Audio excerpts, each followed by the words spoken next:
विक्रमादित्य की पहली कहानी न्यायप्रिय राजा। बहुत समय पहले की बात है।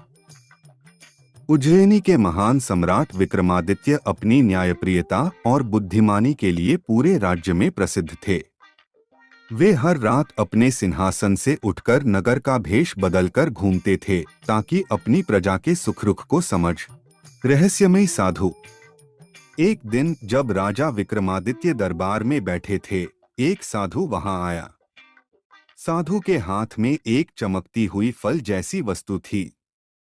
उसने कहा, महाराज, यह कोई साधारण फल नहीं है।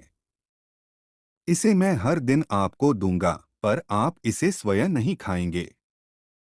राजा ने साधु की बात मान ली और हर दिन वह फल अपने कोषाध्यक्ष को दे दिया। कुछ महीनों बाद कोषाध्यक्ष ने राजा को बताया कि जब उसने उन फलों को इकट्ठा कर तोड़े तो उनके अंदर बेशकीमती रत्न निकले। साजिश का भंडाफोड़। राजा को यह सुनकर आश्चर्य हुआ।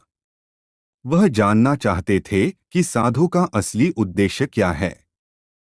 उन्होंने अगले दिन स्वयं उस फल को अपने पास रखा और रात को साधु का पीछा करने का निश्चय किया।